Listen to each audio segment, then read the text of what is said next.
Thanks everybody for joining us. Nice to see some familiar faces and names out there.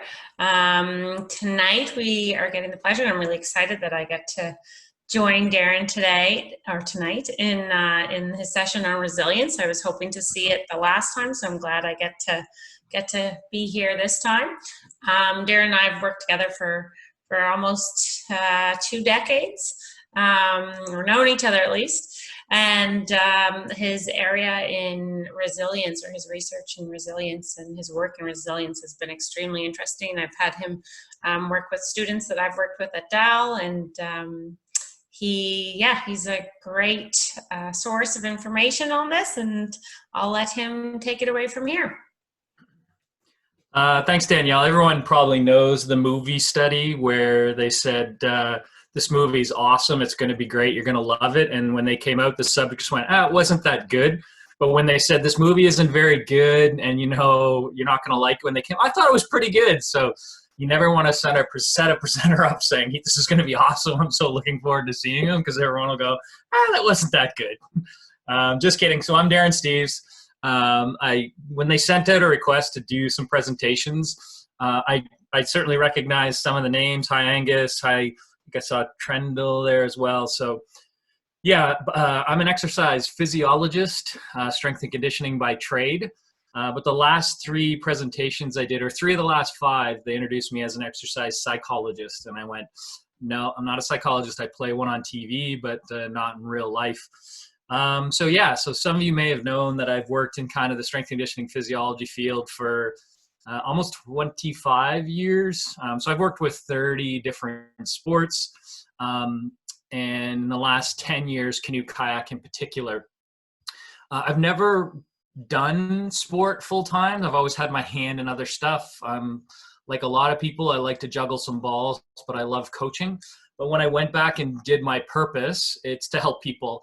And that comes in all kinds of different forms. And one of my number 1 values is collaboration. So I get a real kick out of collaborating. So I know a lot about physical health. I know a little bit about mental health. I know a little bit about life health. But I partner with a lot of people, and their names will come up today. So over the last 10 years, I've probably worked with 10 really good psychologists, either researchers or practitioners, psychiatrists. I've had the good fortune to work with Dr. Michael Unger at Dal, who runs the Resiliency Institute. He's written about 16 books and published 400 papers. I've learned some good stuff from him. So I'm going to part some of that knowledge that I've learned from these people upon to you, and then some stuff that I've pulled out. And then we'll do some interactive stuff, because most of you, I believe, are coaches or athletes.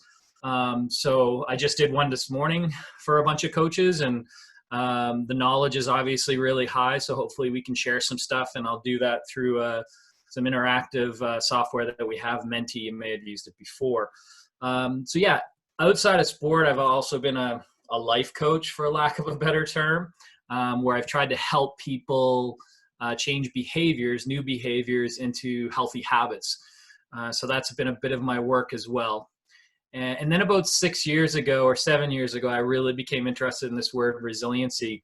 And so I decided to do more in that. So I did more coursework, more like offering courses and programs. And then as of recently, just completing a 3-year study on it in university age students. So I'm going to talk a little bit about global resiliency, and then how I've used it. I don't do it a lot in athletics or sport, because we have mental performance coaches like Danielle and like Bryce Tully and Penny Worthington. So I can stick in my domain and help out wherever I feel needed and partner with them. So that's a little bit about me. And you can ask questions as we go. Maybe we can use the chat box, and Danielle can flag me down. I have a tendency to talk fast, so because I always want to try to get lots of stuff out. So hopefully we can learn a bit. So let me start by sharing my screen. Danielle, I'll get you keep your mic on just so I can make sure that it's everything's working. For so sure. You can see my screen? Yep. Cool. Yeah, so again, became interested in this word, resiliency. I was just on just earlier this afternoon with a VP of student services at a big university, saying how I'm almost fatigued on mental health, the word mental health, just because, you can't really separate from the neck up and the neck down. So I do like this term, total health, which is one that we coined back in 2015. So I stupidly wrote a 150-page paper called Behavioral Engineering with 2 psychologists and a colleague. We just wanted to define how we feel people change a behavior and move towards a habit and integrate it into their life. So that's also why I like the term resiliency, because it's not just about mental health, it's also about physical health. If you can see at the bottom, what we termed the project at Dalhousie and at Acadia was the Q life, which was a quality of life. So how could we get people living a flourishing life more days than not? So hopefully you'll be able to see how it resonates in your own life, and then maybe with some of the people that you work with, some of the strategies that we've employed. Like I said, for the last 10 years, canoe kayak, and I fortunately got to work with women's canoe when it came in as an Olympic sport back in 2016.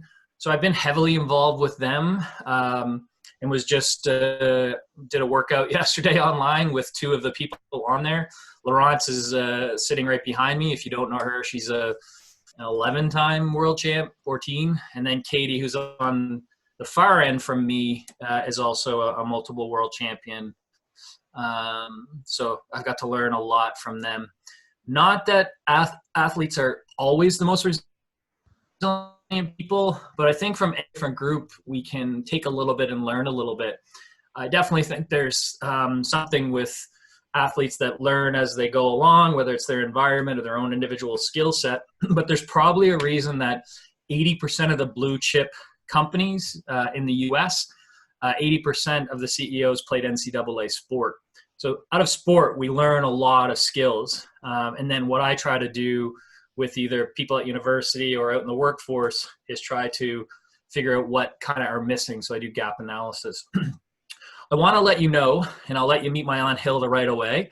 So this is what goes on in my brain prior to coming into these, especially if I've had a really stressful day. This is typically what will start rattling around about 20 minutes prior to me coming online or getting in front of a crowd. This is going to be bad.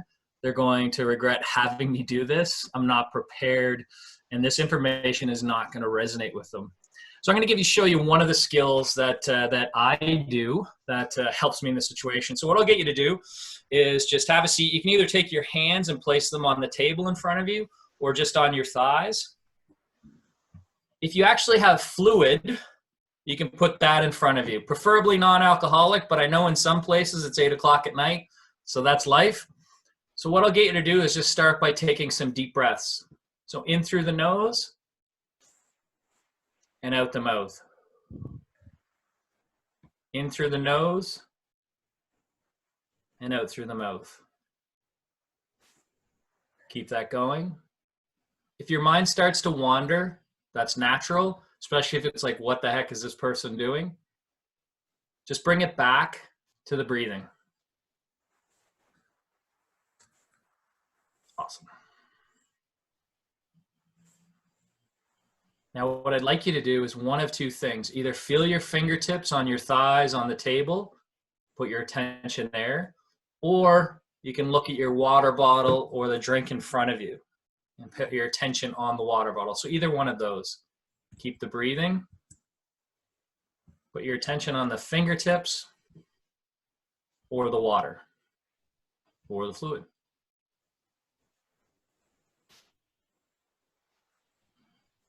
Nice and slow breaths.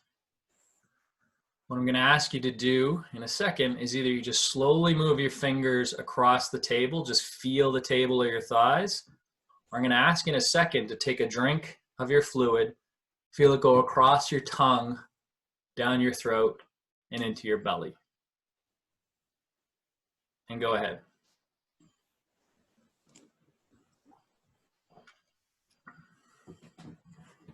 Awesome. So now we've all done mindfulness, this mysterious mindfulness. So I'll talk a bit about that and why we did it that way. This is what usually starts to happen in my mind after a small amount of mindfulness, or what I call paradoxical relaxation is the one that I do. I can actually lay down for 20 minutes and feel this kind of an effect. So I've been doing it since 2006. I did the flight across to California, trekked up to Sebastopol, California, and did 10 days with a psychologist from Stanford University, 2 physiotherapists and a massage therapist. And it was one of the best experiences of my life. I was dealing with some chronic pain, anxiety stuff, and I had read this person's book. He ran a clinic, and it was awesome. I can certainly, if you ever want to have a call about that, how it, I hate to use the term it cured my chronic pain, but it certainly helped out. I just love the concept of marrying Eastern and Western medicine, but that's a whole nother topic. But I do this form of meditation, mindfulness, paradoxical relaxation twice a day. It's not a burden to me. It's like having a piece of chocolate cake twice a day. And it helps me from here down and also here up. And again, I've had this experience multiple times where I've laid down, feeling the world was on my shoulders, and boom, it's gone. Now, am I the self-help person standing here or sitting here saying, if you're not doing mindfulness, you're an idiot? No. What I believe in and what I've worked with the people I've collaborated with is try it. If you like it and it fits in and it's working for you, great. Make it part of your individual resiliency plan.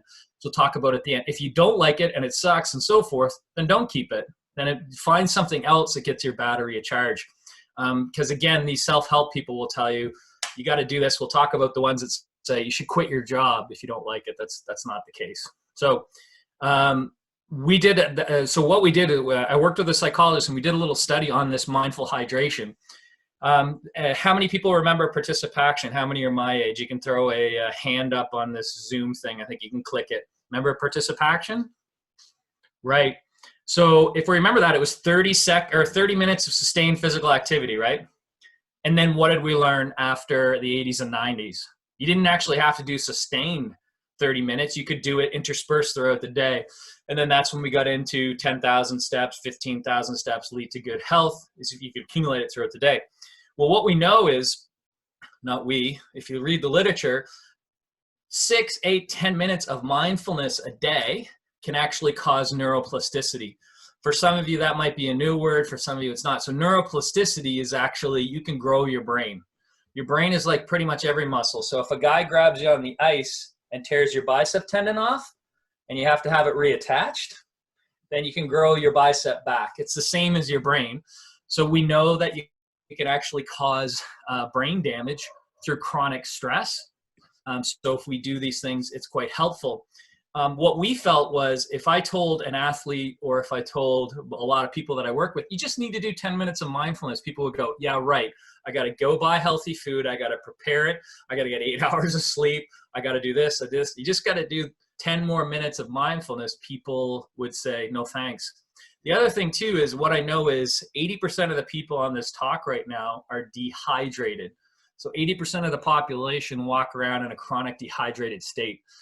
Hydration is on my resiliency plan. So I know if I feel my anxiety going up, one of the first things I look at is if I'm dehydrated, and I'll make sure that I'm hydrated. So with dehydration for Darren comes some feelings of anxiety. So we took 400 healthcare workers, nurses, doctors, hospital workers, and we did an 8-week program of mindful hydration and just taught it online. And what you experienced was that deep breathing to start to become present. Then we used an anchor, which was the water or just kind of feeling your hand going across the desk. And then what we called it is receive your gift, which is again, just focusing. Because the more time we can spend present, the less likely we have the feelings of anxiety or depression. Because remember, if we're thinking about the past, most likely linked to depression. If we're thinking about the future for a good chunk of people, it increases your anxiety. So the more time we can spend present, the better. So we did that over 8 weeks, just once a week, and then we asked people to journal the next day. These are 2 of the graphs out of the study. What we found was, first of all, hydration went up extensively. So you can see that people actually started staying hydrated a whole lot more, which was pretty cool. Athletes, pretty good for it. Coaches, not so good for it. So make sure you keep yourself hydrated because we're all pretty bad at it. So having some sort of behavioral nudge as a reminder. So we kind of took a two-pronged effect, get people hydrated and get them doing mindfulness. We asked them, did you notice if it had an positive effect on your mental health and your physical health? And we saw quite a shift there as well. The interesting fact is the next day I asked the healthcare workers to journal. And almost within the first week, I got this massive amount of subjective data from people saying all the stuff that you read in the literature, like I hadn't had a good night's sleep in 3 years. I slept through the night and woke up before my alarm. I had dry mouth from the medication I'm taking. It's gone. I wasn't going to take the manager job at the hospital, but I put my name back in. I had irritable bowel, and it's gone down about 80% doing the mindfulness activities, because I'm sure many of you have read or saw some of the media around that mindfulness was equal to taking medication for irritable bowel. So I had these massive amount of information by just doing a little bit of mindfulness. So I thought I would start there with actually a simple battery boost, a resiliency battery boost. So I'm just going to jump over to my mentee, and Danielle is going to help me because this one can be a little tricky. What do you see on my screen? I see poll number 1, slide 1. Great. We'll see if this actually comes up. Can you see that, the big screen? No. I didn't think so. Awesome. Sorry, just 1 second, everybody. The mentee. Everyone wants to go to menti.com in the meantime. Yes, menti.com. So normally what I have to do is stop sharing and share again.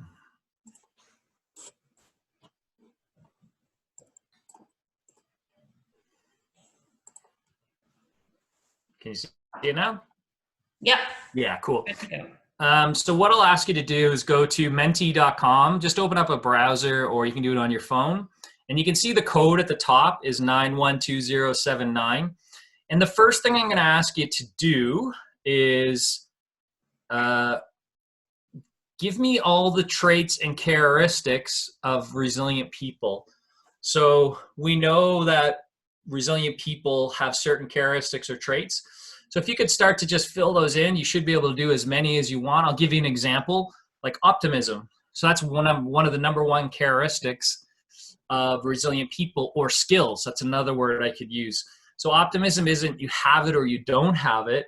It's a skill that you can actually develop. So you should be able to fire that into bammo. There we go. Look at that. We're building a word wall. So if you don't know how word walls work, if I get the same word over and over, it's the bigger word. And obviously I created a biasness in your brain because I said the word optimism, which is awesome. Great. Not uncommon to hear the word confidence. Cool. Nice. Keep going. Strong was the one that we heard this morning with the other coaches. Adaptable is a very common word that I hear a lot. Bounce back is actually in my resiliency assessment. Courage, great.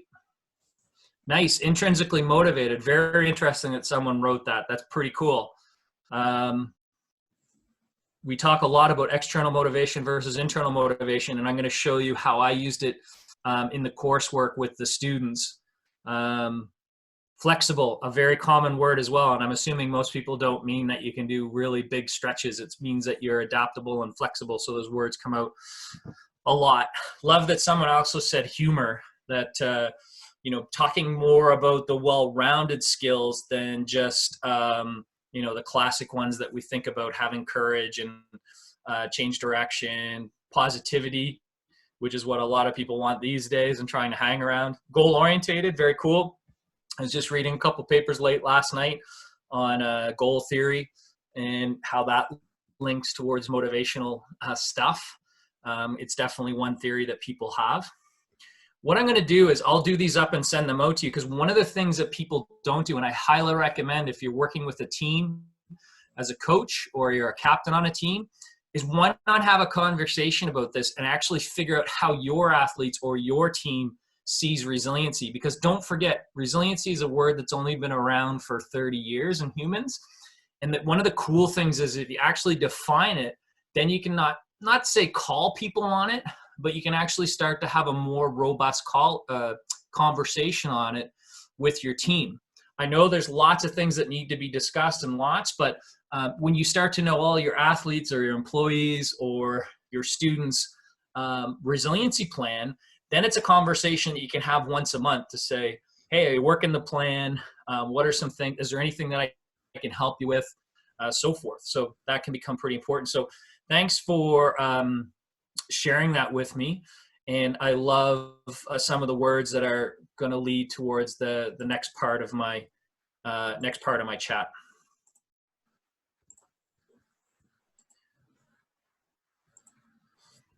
So like I said, resiliency, if you listen to it, you won't hear it 10 times now because it's pretty late at night. But tomorrow, what I'd like you to do is actually listen for the word resilient.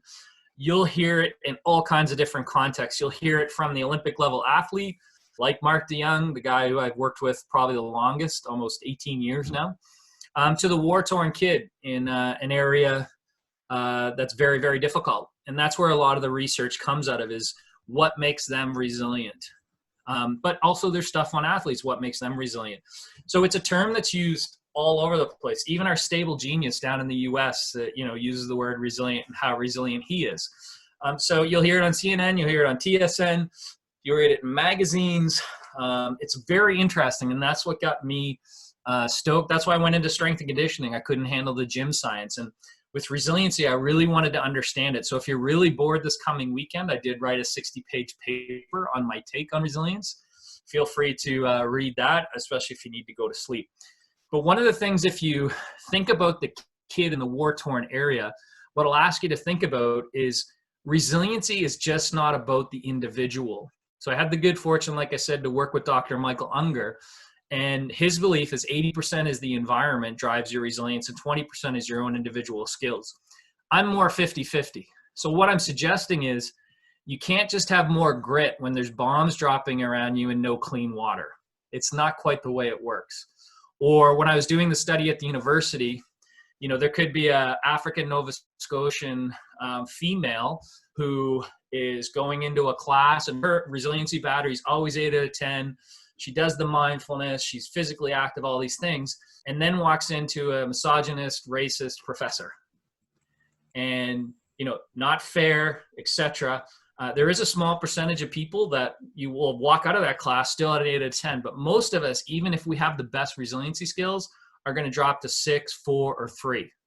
So the environment drives your resiliency, which most of you as coaches are trying to drive a resilient environment. So I'm going to spend a little bit of time talking about that.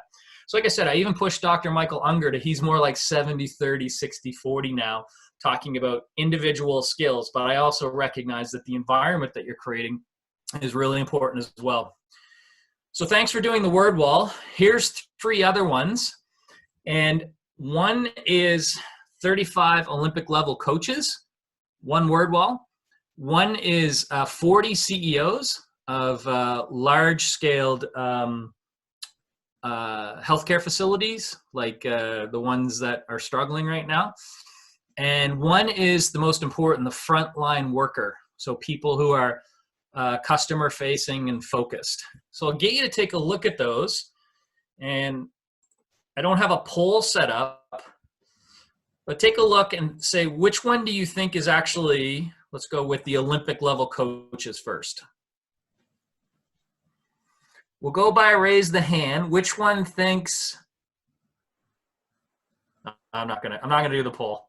Just write it down, write a 1, 2, or 3. Which one do you think is the Olympic level coaches? Which one do you think is the CEOs? And see if you can get all 3, and then I'll get you to raise your hand if you got all 3. So the Olympic level coaches is kind of that green one in the corner with the big determination. That's your Olympic level coaches. Awesome. The kind of real greenish one, which is by itself, that's your CEOs. And then the one on top is your frontline employees who are really doing the hard work. What I want you to notice is 2 things. One is the common language. Do you see some of our own words that we started earlier with on that page? I do. Optimism, termination, and even some of the Olympic level coaches. So you can see some of the common language. What I want you to notice, though, is with the frontline workers, notice how they're more speaking. This is the way I see it. I don't know if you'll see the same. They're speaking more towards the environment that they want. Open-minded, trusting, optimistic, humorous. These words are more, for me, related to this is the environment that I want to be in. That's what they think about when they think of resiliency. The other groups, I find, have a tendency to more focus on the individual skill set. And if I talk to them, a lot of them feel like it's all about the individual skills, which again, like I said, is 50%. But we got to remember, it's this combination of the environment. So you might actually hear a call for help with those word walls with the frontline people and what they want in a resilient environment. So I've already started to do it. I use a battery analogy when I do the bit of research I'm doing, when I'm working with practical with people. And basically what I'm suggesting is we want people to be at an 8 out of 10 or a 9 out of 10. And what we need people to do is figure out, how do I get to an 8 out of 10 or a 9 out of 10 so my resiliency battery is fully charged? Because I think we all know our phones work better. Everything works better when we're actually at a higher charge. Usually when things start to struggle is when the battery is dropping. The other thing that I want to point out is it's a fluid process. It's not like you do resiliency training and you create a resilient environment and it's always just, okay, now we're up there and we're always going to be resilient.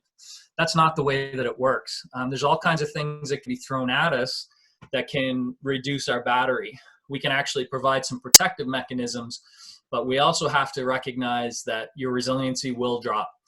One of the other things that is really cool to recognize with this battery analogy is creating self-awareness, which I believe is a foundational component of resiliency. So one of the key things is, and I could ask people right now, maybe you can throw it in the chat box, is where is your battery at today, right now? So if you want to, just fire it in the chat box. I'll take a look at it as it comes up. But are you at like a 0 out of 10, like basically just a mess? Are you at 2 out of 10? Are you at 10 out of 10? So you can start firing those out. And that's one of the key pieces. And you can even, so we use training logs at the kind of Olympic level where we're constantly monitoring that stuff and seeing like in a mental state, physical state. Cool, thanks for filling that out. Good, keep going. Is where are people at?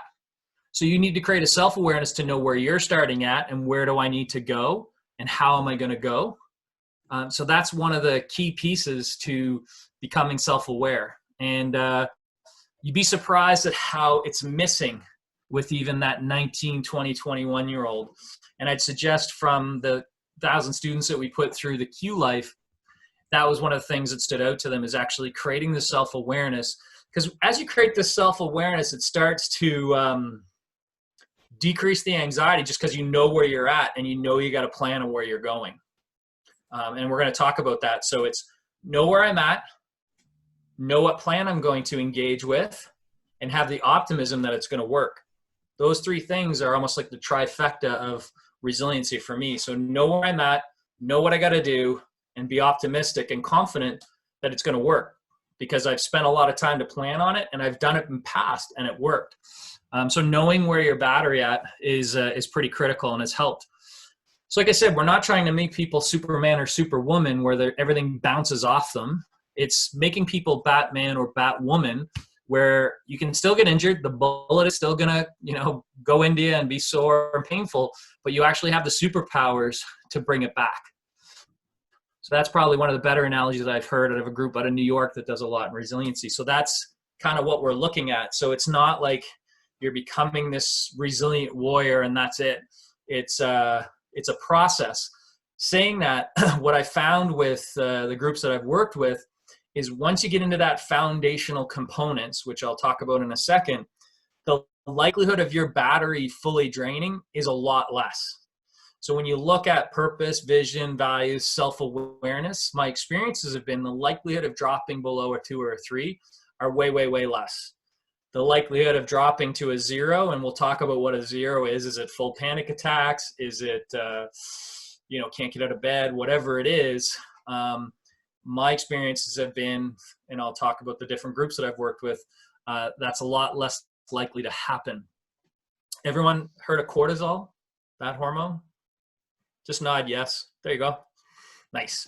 So cortisol gets a bad rap. It's actually a good hormone. So when we're stressed, it gets released. And as you know, that's the kind of the fight or flight, but actually goes to the hippocampus, which is a little part of your brain, which is the emotional intelligence center. And it actually starts to build like a filing cabinet of files of all the different emotions and when we want to use them. So it becomes like your executive assistant. And when we have cortisol at the right levels, the right amount of stress, everything's rocking. It's like, okay, this experience, this emotion, this experience, this emotion. Here you go, put that one back, take that one out. But many of you have probably either experienced yourself or have athletes have experienced where they've had too much cortisol for too long. And what happens is the executive assistant just kind of throws the files up in the air. Has anyone got a random emotion from an athlete or yourself? Tears start flowing. They want to fight you. They get mad. Those kind of things happen. I'm not suggesting that it's totally linked to that, but typically when we see people chronically in chronic stress spots where they're not getting a chance to recover and they're not getting a chance to do those things, then that's when we can get into that low emotional intelligence. And you can start to see all kinds of things transpire. And we actually start to see brain damage. So again, some of you probably know some people like that, but you actually start to see dendrites and problems in the brain, which reduces creativity and motivation, and all these things can transpire with that. But like I said earlier, the good thing is we know that you can actually recover and actually go farther than you were through the mindfulness, physical activity, getting enough sleep, practicing gratefulness, doing all these types of things. So that's the cool part. So we can actually start to see our brains improve and reverse the damage that we've actually caused in the brain. So that's the thankful news. I also found that pretty cool, that what happens also in this positive state when we do mindfulness, get our right sleep, is that we actually almost start to override the negative thoughts. Like I said, I'm a more a believer that the negative thoughts and that kind of stuff is always going to be there, which is kind of that ACT stuff, acceptance commitment therapy by Dr. Stephen Hayes, great workbook that he has, where, cognitive behavioral therapy is a little bit more like, I have a positive thought, you can get rid of that stuff, but you can really damp it down through the techniques that we're talking about. So again, knowing when you're at a low charge is important. And a couple of the word bubbles I put there, which I mentioned earlier, one way to really drop a person's battery is to make them not feel like they're being treated fairly. So I want you to consider that when we talk about that environmental component, even if they are the most resilient people, getting good night's sleep and that, when that transpires, then you can really rock someone's battery. Now, remember what I said? I said feels like they're not being treated fairly. So this is where we get into the other one of the key components of resiliency, which actually goes across life, is good communication skills. So maybe a regular conversation about, do you feel like you're being treated fairly? Having good relationship with your athletes or your spouse or your children to say, that they can bring that up and you can face it right away and get it out of the way. Because we all know we love to ruminate and hold things in the brain, and, it can fester for 2 weeks and really drain us. Then it might take a week or two to get back from that. So again, it's another component of the environment of resiliency that's important. We also have to remember that stress is a totality. It's not like you go and train and then you go have a fight with your girlfriend, boyfriend, or partner, and they're all separate. That's why it's not work-life balance, folks. It's life. It all melds together. There's not a switch that you turn and now I'm going to do this and that. It's all combined into one. And that's why, again, we like to do the training logs for the athletes where you're almost getting an overall kind of life performance score and not just kind of, so the training might not be going well because of other events. And if you don't address the other events, then the training's not going to go well. Old school coaching used to be just, sorry for my figure your shit out. Unfortunately, it's not that simple anymore. So as you know, we all wear different hats. Not that we have to be a psychologist and a counselor, but you might say, get some help, talk to a friend who you trust, who can you actually work with to get the help on that. I don't know if you can see that too well, but I do like to follow a high performance model. So when I do the programs or we did the research with the students, we do assessments. And this got me pretty pumped up when I first ran it like 8 years ago. One of the very first programs I ran, I was really interested to see the results on the second assessment after we did 8 weeks of resiliency training. It's pretty cool. We actually saw hope go up by 13%, self-reliance by 18%. You can see some of the numbers just kind of probably small, but self-esteem, determination. We saw the bounce back scale improve, emotional intelligence. So it kind of started to prove to me even then that resiliency is a skill set and resiliency can improve. Now what I'm doing is some work to say, sure, in 8 weeks we can see an improvement, but what if we have an event like 4 or 5 months after that? So what we're trying to look at, if we create this protective shield mechanism that we have, does it stick around when we deal with a really heartache, like a loss that we didn't expect in a game, or a family loss, or what have you? So that's what we're trying to look at now, and that's what's lacking in the literature. So with our longitudinal stuff, we're trying to figure that out. I will say with the university, I sent out a message to see if anyone would fill out the resiliency assessment during the pandemic. So the cohort had finished up, and this was like 4 weeks later, and I sent a message and said, would anyone be willing to fill out the assessment? And so I picked 5. And of the 5 people who took their resiliency training in the middle of the pandemic, they were going to university, they all either stayed at the resiliency level they're at or actually went up. And I got a couple of quotes from them as well. So in the short term, it looks like there is some protective mechanisms when you actually build someone's resiliency battery. So that was pretty cool. All right, we're going back to the poll. Told you I can talk fast.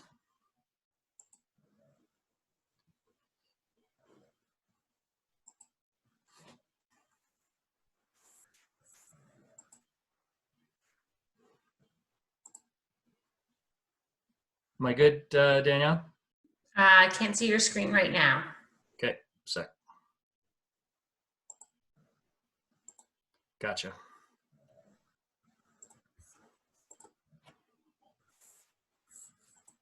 So we're back to Menti. And one thing, the next question I'd like to ask you is, did you find your resiliency dropped with the loss of structure? I'm going to make the assumption that a lot of you during the pandemic kind of lost your structure in life. You get up, you drive 20 minutes, you go to work and so forth. Did you actually notice that your resiliency dropped, or were you able to hold it? So I've got strongly agree to strongly disagree that when we took the structure out of your life, did you notice a difference with that? Awesome. Not uncommon from what I've been asking. So I've done this webinar probably 10 times since the pandemic happened, and you're fitting the trend, although this is probably one of the, we'll see how many people fill it out. Plus, I also know we have a super resilient group here tonight. There's a lot of former athletes and coaches and so forth. But not surprising that some have felt their resiliency drop a little bit. That's not uncommon. But also when you have a resilient group, they can kind of address the dealing with loss of structure. Because I'll let you know that with retirement, the rates of depression go up quite substantially. So when people retire, they think it's awesome, but they also lose a lot of their structure, accountability, which are some of the big components of resiliency. So they're pretty important. Okay, cool.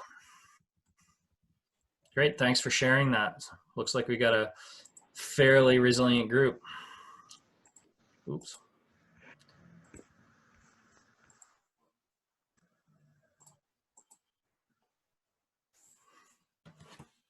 So what I was getting at is when we've actually done version 2 of our resiliency experience and taken some of Dr. Michael Unger's work, some of our own work to understand that structure is pretty important to sustain your resiliency. So I work with one athlete that structure is really important, and when that gets messed up, that athlete gets messed up. So, and that athlete is really good at explaining to the coach and to the team to say, I need this, which was pretty important. And when it gets off, she calls people on it, or it happens. So having structure is pretty important. So the loss of structure can have an effect. So for example, if, during that first phase of the pandemic, I know one sport at the sports center, they cut it off. They said nothing, no contact for 3 weeks to the athletes. Let them deal with the loss of the Olympics, the pandemics, and all those kind of things. And then we'll figure out if we want to start, when do we want to start reaching out to them? I reached out to the high performance director in week 2, and I said, just want to let you know, I'm willing to set up some online workouts with open-ended, any of the athletes that want to join. They gave the approval, and we did that. Probably 50% was the actual workout. So we did some range of motion, we did core training, we did stability, but 50% was actually to keep some structure and some accountability in the athletes' lives. Because all of a sudden they went from very rigid, very structured to boom, nothing. And that can have a real, like I said earlier, profound impact. So that's part of the reason why I did what I did. I saw it and heard it from other sports who took different strategies of how are we going to address the pandemic, which partly is this loss of structure and a loss of accountability. We certainly know that, people who have a agile social environment perform better. So, I could ask people right now, do you have one person that you could call at 12 o'clock at night and say, man, I'm struggling. I know I have 2 people in my life like that, and would pick up the phone and chat with me. Or just, I also have 2 people that I have a great laugh with, and I know when I need that. How many people have had a great laugh and you recognize after you just got 2 bumps in your battery from having a good laugh? So I love that someone put humor on our word wall. So having that social environment and keeping it involved with it and working on it. And I just had another conversation with someone this morning who listened to 3 podcasts by a happiness expert. And she reminded people that happiness doesn't just happen. You actually have to work at it. So it's the same as your social environment. It is also something that you have to work on and foster and nurture. And sometimes you're going to get your battery drained from someone who might need a boost from you. And how many people experience that, where your battery, gets dropped from that? Sorry, I thought you guys froze up. And sometimes you gain a boost from people. So that's important.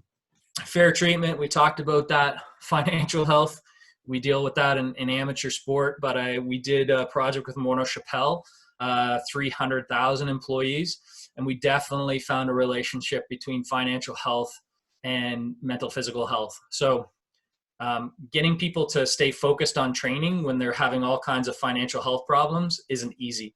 So then that's when the coach starts to I got to go to work. We used to I coached high school football for 3 years in inner city in St. John. And, sometimes kids had to go work at McDonald's because they were part of the funding at the house. And I could freak out and say whatever, but you know what? It actually kept them coming to practice 3 days a week and playing. So, sometimes that's where you get into transformational leadership, where you can have a hard and fast rule, but sometimes that doesn't fly. Everyone's seen the inverted U, right? So one of the things I ask people to do when I work with them one-on-one, whether it's a blue chip company or a 45-year-old person who works from home, is what does it look like when I'm optimal? So what does it look like when you're at the top of the curve? And I try to get people, whether it's an athlete, outside the focus of just what do I look like when I'm a top athlete, or what do I look like when I'm a top entrepreneur, but what does it look like when I'm at kind of peak? So am I smiling? Am I humorous? Am I going out with friends? What does it actually look like? And I get people to draft that. So a paragraph, so they can ruminate and become more aware of what it looks like and what they're, striving to be on a regular basis. What does it look like when I'm flourishing is another way I put it. Then when I spend more time on the down curve, and that's, what do I look like when I got a little bit too much stress? What do I look like when I got a moderate too much stress? And what does it look like when I bottom out and got way too much stress? So what I do with people to ask them to figure out those 3 points. What does it look like? What do I see? What do you feel? What do I hear from you? Because what we're trying to do is, the faster we can catch that, the more likely we can pop ourselves back up. It's okay if we go all the way to the bottom, because people get diagnosed with cancer, they're parents die in a car accident. Like those things happen, and that's okay. But the small things, if we can capture it, and then on the other side, a little farther out from the curve, you have what are you going to do about it? So when you start to feel that, what are the skills that I'm going to employ to bring myself back up? And that's what I find pretty critical on an exercise with the students and the people that I've worked with, which can be quite profound, and again relates to this awareness. Awesome. Back to my poll.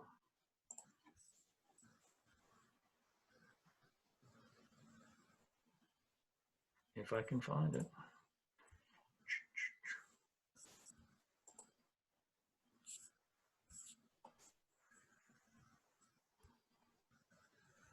Sorry, just one sec.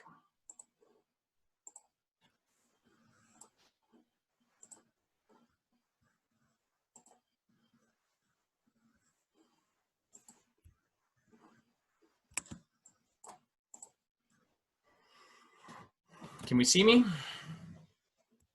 Great. So I get people to write in just a short one. What does peak performance look like for you?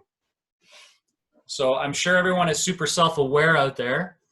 Just give me a quick couple snappers. What does it look like for you when you're kind of, and I use that term not facetiously, but what does peak performance look like for you? Awesome. So energetic. I got good energy. Great. Optimal results, easy, fresh, like it. Cool. Nice. And what I like is, because I appreciate tonight's pretty quick, and I'm starting to run over, but I love that people got some key words that they bring out. That's awesome. And then what we can do is actually start to break that out. And what do I feel? What do I hear? And what do I see when you're energetic or you're funny? Pretty easy when you're funny, but what does that actually look like? What do I feel? What do I hear? What do I see? And you don't have to do it right now, but that's what I want you to think about, because then it really boils it down. Then if you feel really good, and some people do this and some people don't, is share it. Share it with the people that you work with. Share it with your athletes. Share it with your coaches. Sometimes being a little vulnerable ain't bad. So if your athletes kind of know, or your coach knows what you look like at that state, then it can actually spark conversations. Oh, you're in the zone. Wow, you're at kind of your peak. Or, hey, noticing this. Am I right in noticing this? Is there anything that I can do? Compassion, that word came up.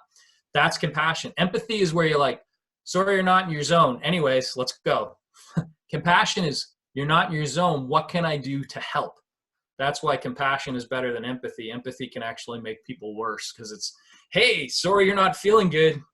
Gotta go. Where compassion is, sorry you're not feeling good. What can I do to help you out? So awesome. I highly recommend, joy, positive support. Great. Some really cool stuff there. You can tell some people have thought about what do I want to be? What do I want to look like?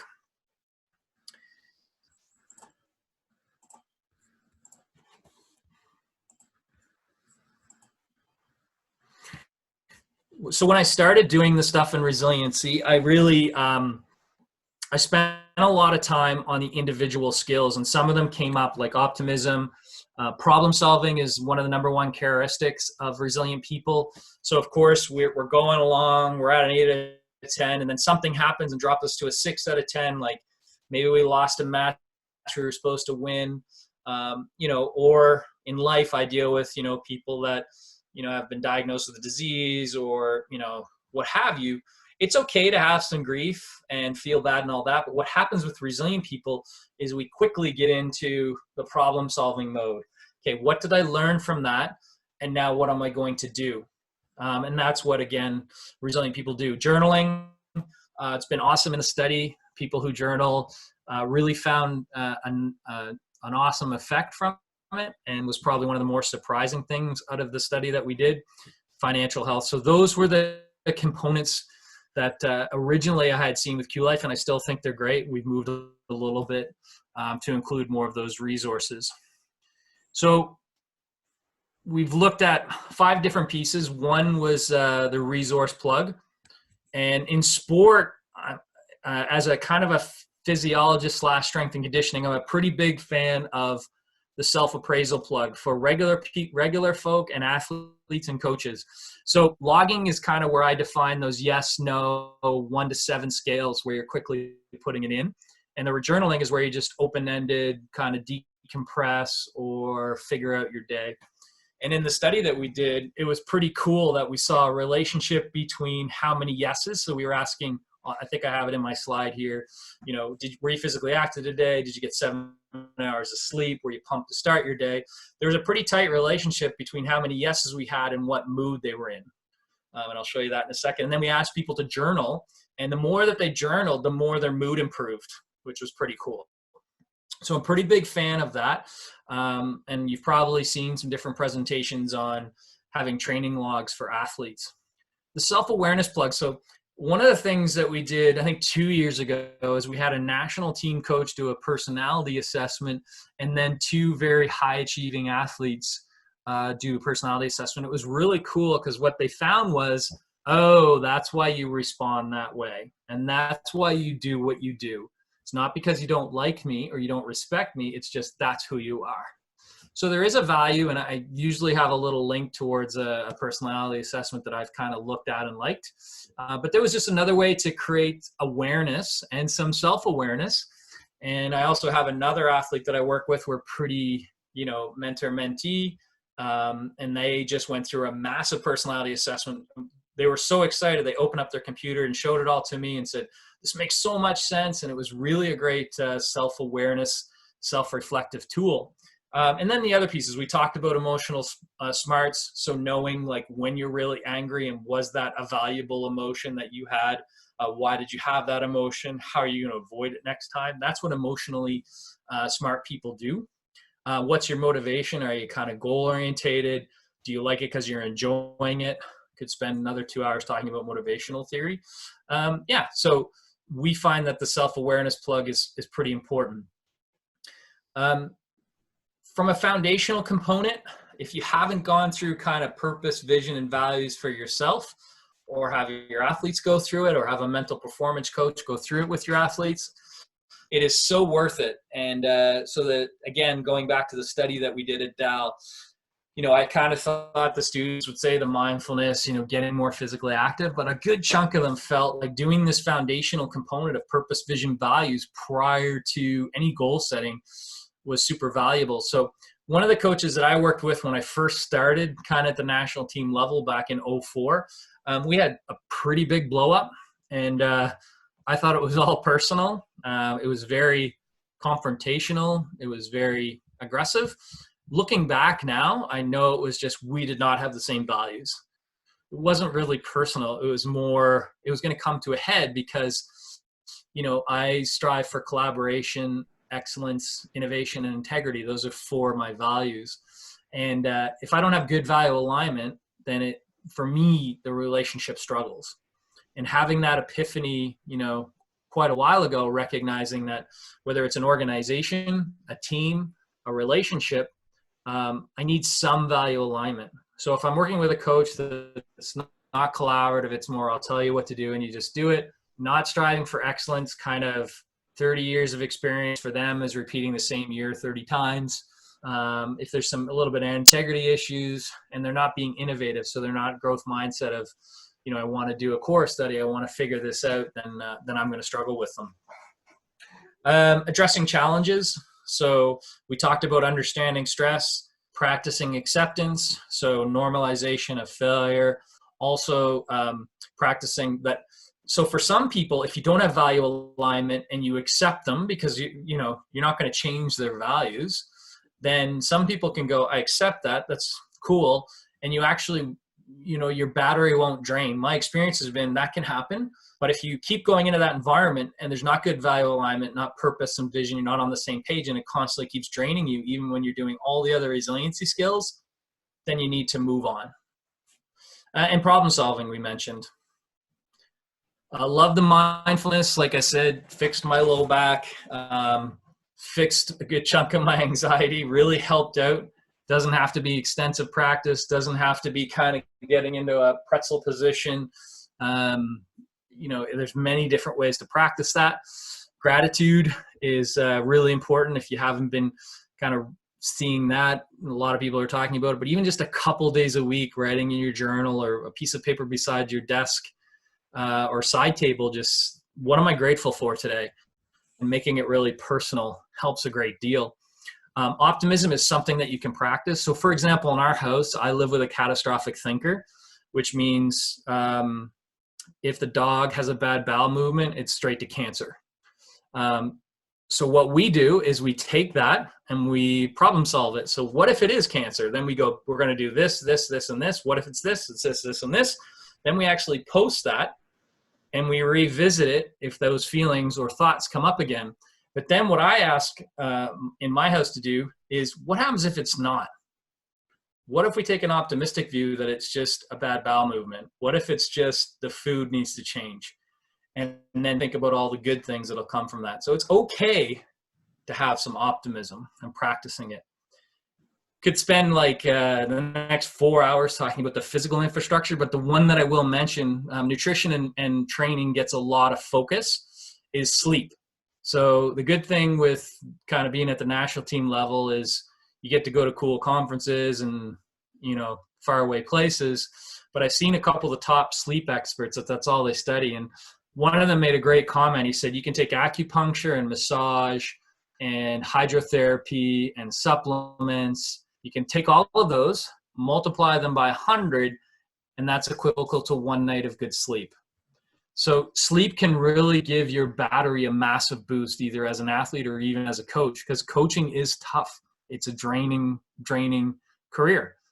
So you've got to look after yourself, and it's not selfish to look after yourself.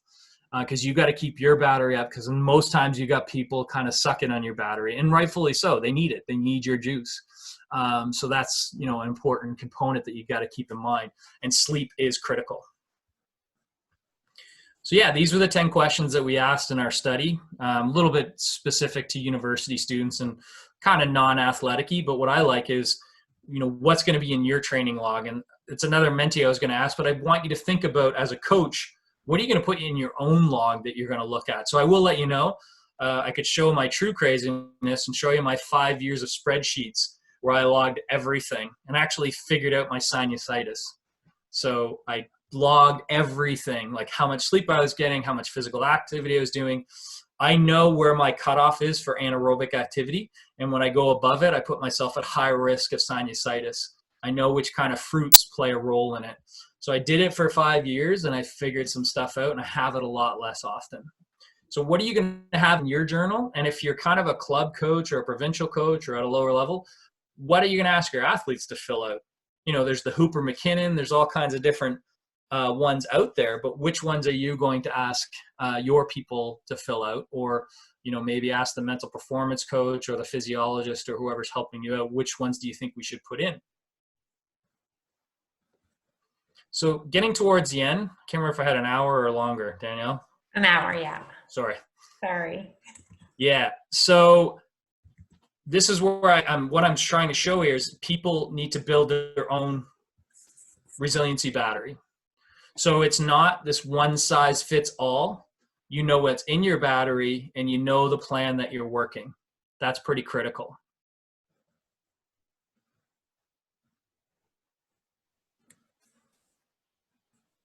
I wrote a book. Stop wishing it's Friday. This is one of the athletes I work with. Got a lot of time for Katie Vinson. She's was supposed to be in Tokyo this summer. Will be next summer.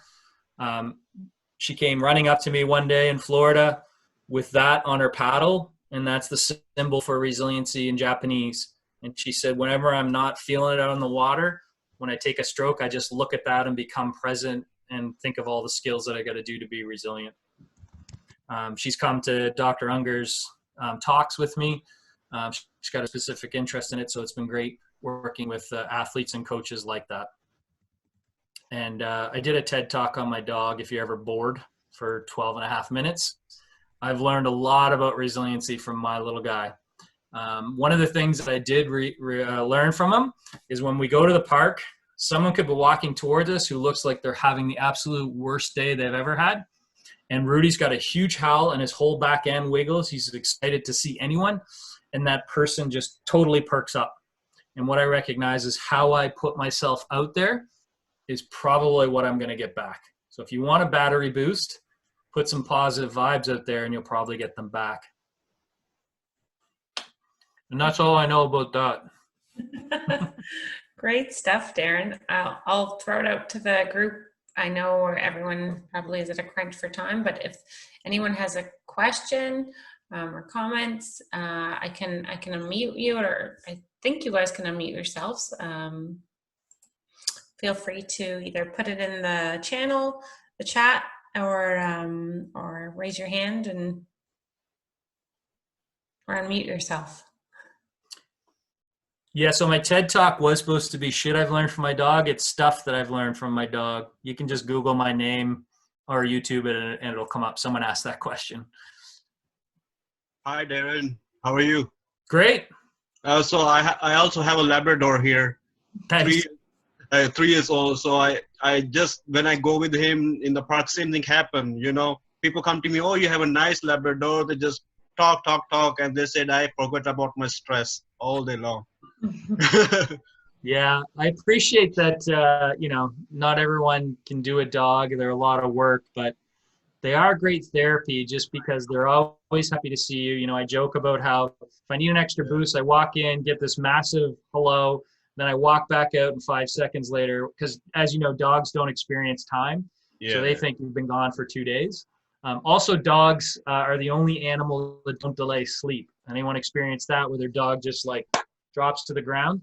We're idiots. We'll stay up till midnight answering emails and getting stressed out. Dogs, nope, they go to sleep. So we need to learn a little bit more from our animals. Yeah, Darren. Darren, my question was like, you know, there's some professional players, right, in the team. I'm a table tennis coach, provincial. Yep. I'm going to be head coach for Canada like soon. So I was thinking about like there's some of the kids come to me and they complain why I'm like this, why are you training me like that, you know, why I can't hit a shot like the guy I can hit a shot better than me. I want to be short. Why you want me to be chopper or slow playing? What do you have to say about that? I don't know. I can't convince them. Yeah, what I say is, Danielle, we joke about that. That's why we all bring in the mental performance coaches at the higher levels and we just kind of pawn it off. I think if people are asking why, it's a good thing because they're inquisitive and they're trying to figure it out. From a coaching perspective, what I learned, my first degree was education. I was supposed to teach kids, but I realized quickly I didn't like kids. So just kidding. But I liked what I'm doing. So, but what I learned from one of my first professors is if you're getting those types of questions, the first thing is to do is look in a mirror and say, what didn't I go over and why am I getting these questions? So is it kind of back to a philosophy of how we're going to train as a team, as the table tennis team? So did I really lay out, this is my expectation, this is how we're going to do it? Also allow them to have some feedback, right? The classic communication, and allow them to be part of that conversation and then move forwards. So I think if you're getting those why questions, my experiences have been, maybe we need to go back and just recap, kind of do a strategic plan as a group, and do that. And then it sounds like you're dealing with some self-confidence stuff, which I truly believe is when you might consult with the mental performance coach if you're not feeling good. Like, I can't seem to get this person's self-confidence up, that, you know, self-efficacy, that they believe that they can get to the same level of that person they're competing against. Okay. Thank you, Daniel. No problem. Thanks, Kayleen. Great. Angus, full beard. Yeah, I got to grow it out. I'm on the woods. Nice. Former athlete. Good to see you. Yeah, not much more. I was good in the gym. You're good everywhere, buddy. All right. Well, thank you. I have a question. Oh, wait, sorry. Go ahead. Go ahead. Go ahead, Angus. Do you have a like list of like reads or books that like could get us started on, you know, learning more about some of this and how we can like maybe deliver some easy steps to you know, incorporate into our teams or into our personal life, whatever it may be? Yeah, for sure. Send me a message Like saying, Yeah, for sure. Send me a message. Send Danielle a message. I'm sure she's got a good reference list. Yeah, and I usually pick the easy read. So Dr. Unger's new book, Change Your World, kind of what are the 12 key ways to create a resilient environment. I think he really nailed it with his book, just kind of change your world. I heard this guy speak at a podcast a long time ago. If you don't have this one, just listen. He's a PhD psychologist, and it's back to communication skills. It helped me. I bought it from my business partner as well. Those two I really liked. I haven't gotten all the way through this one. I just started it. They got it at the Sports Center, Crucial Conversations, which relates back to like this primary communication skills, which I really do think also helps with resiliency, and to have kind of a flourishing relationship with your athletes. The other one's particular to athletes. I actually advocate this one and got it from a psychologist that I saw. Get out of your mind and into your life. This is the actual ACT kind of foundational. It's a workbook. So actually I was using it in my resiliency course, and the HR director bought like 100 copies of it for all our employees. It's a really good like workbook. It's not related to sport, but I bombed through it in 2 nights, and it really helped me as a coach, as a person. So those are a few that I really like. That's Dr. Stephen Hayes, kind of the founder of acceptance commitment therapy. So those ones are kind of in a roundabout way related to that. I also created my own workbook, and if people send me a message, could probably send you a free copy. So it's like similar to Stephen Hayes. It's not much reading, and it's just skills, like skill development stuff to do. Okay, and your email is obviously posted on the website there. I'll put it in the chat right now. Thanks, Darren. Thank you.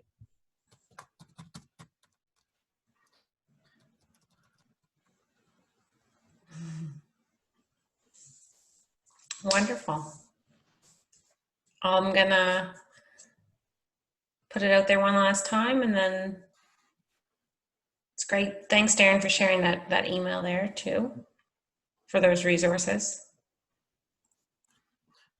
Yeah, thanks everybody, because I spent the last couple of days talking to CEOs and stuff about everyone's pretty much zoomed out.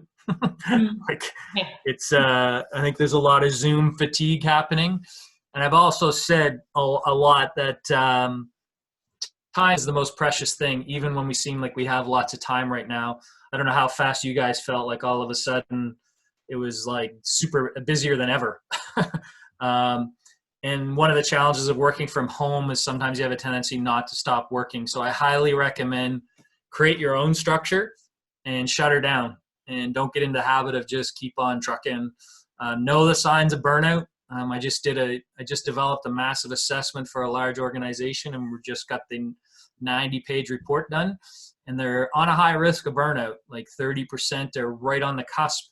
So know what the signs and symptoms of burnout. There's high burnout in coaching for obvious reasons, and I think it's related to what I said earlier, that you are the boosters typically of the team. The team captain is, but the coaches, you got to bring energy to the table. You all know that. I've watched it. I've experienced it. So make sure you're looking after yourself. And there's one coach that I hound continually. We're in Florida, and I take some pride in that. He walks the beach more often in the evenings. He bikes to practice. He eats better. It's also because the Hungarian coach put the weight scale in front of the fridge. So he told him, anytime you go to eat, you have to step on the scale. Yeah, I know, Zoe. They're beautiful guys. Yeah. So, yeah, that's how he lost 35 pounds. Sometimes you can get a little crazy in camp, right? Awesome. Great. Well, thanks so much, Darren, and thanks everybody for attending. We'll perhaps see you later this week, tomorrow or Thursday, and take care. Thank you. Thanks, everybody. Good night.